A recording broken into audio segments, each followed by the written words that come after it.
Breaking news చూస్తున్నాం. IT grids కేసులో వాదనలు బుధవారానికి వాయిదా పడింది. 2.5 గంటల పాటు జరిగిన వాదనల్లో తెలంగాణ, ఏపీకి చెందిన పబ్లిక్ ప్రాసిక్యూటర్లు తమ వాదనలు వినిపించారు.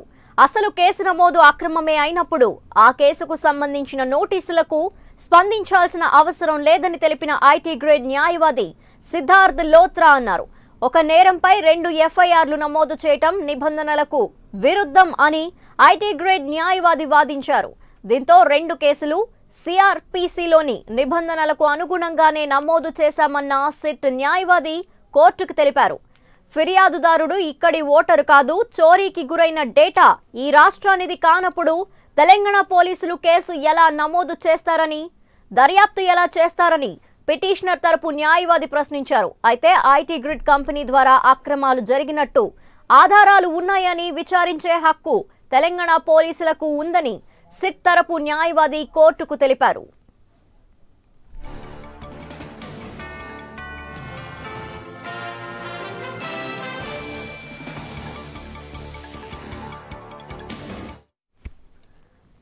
ఐటీ గ్రిడ్స్ వ్యవహారానికి సంబంధించిన మరింత సమాచారం మా ప్రతినిధి కృష్ణను అడిగి తెలుసుకుందాం. Krishna, Dhanalakshmi, IT grid case వ్యవహారానికి సంబంధించి ఏదైతే ఈ రోజు తెలంగాణ హైకోర్టులో జరిగిన వాదనలు విన్న కోర్టు కేసుని బుధవారానికి వాయిదా వేయడం జరిగింది. దాదాపు 2.5 గంటల పాటు ఈ వాదనలు అనేవి కొనసాగి ఏదైతే తనకి తెలంగాణకు సంబంధించిన పోలీసులు అక్రమంగా కేసులు నమోదు చేయడమే కాకుండా ఎఫ్ఐఆర్ లో తన పేరును పొందుపరిచారని, దాన్ని తొలగించాలంటూ ఎవరైతే ఐటీ గ్రిడ్ సిఇఓ చైర్మన్ గా ఉన్నాడో అశోక్ అనే వ్యక్తి హైకోర్టులో క్వాష్ పిటిషన్ వేయడం జరిగింది. దీనికి కోర్టు స్పందించి ముందుగా విచారణకు హాజరు కమ్మని కొంత సూచన కూడా చేయడం జరిగింది. అయితే అప్పటికే సైబరాబాద్ పోలీసులు ఒకసారి, తర్వాత ఈ కేసు దర్యాప్తు చేస్తున్న సిట్ పోలీసులు కూడా 2 సార్లు దీని మీద నోటీసులు ఇవ్వడం జరిగింది. అయినప్పటికీ కూడా అశోక్ ఎలాంటి విచారణకు హాజరు కాకపోవడంతో ఈ రోజు ఎవరైతే సిట్ తరఫున వాదించడం జరుగుతుందో న్యాయవాది మహేష్ జెట్మలాని కోర్టుకు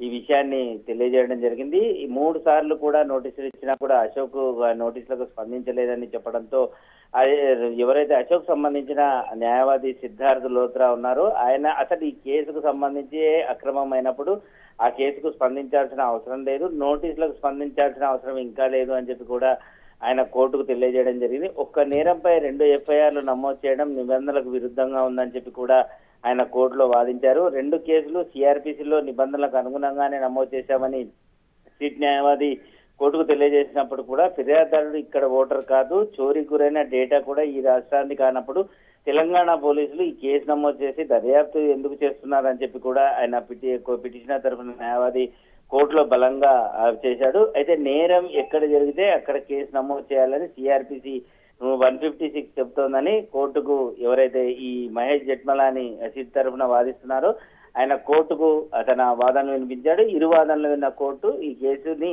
బుధవారానికి వాయిదా వేయడం జరిగింది. ధనలక్ష్మి, అయితే కృష్ణ, ఈ కేసులో తర్వాత ప్రొసీడింగ్స్ ఏ విధంగా ఉండబోతున్నాయి?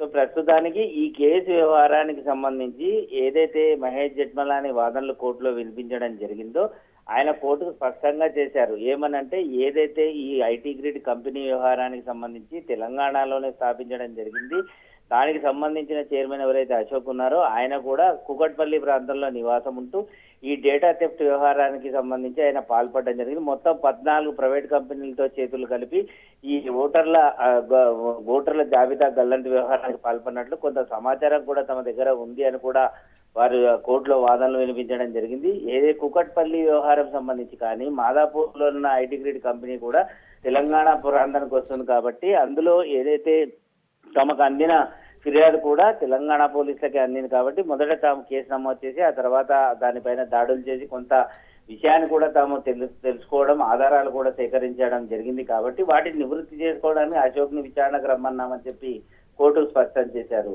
ధనలక్ష్మి. Thank you Krishna.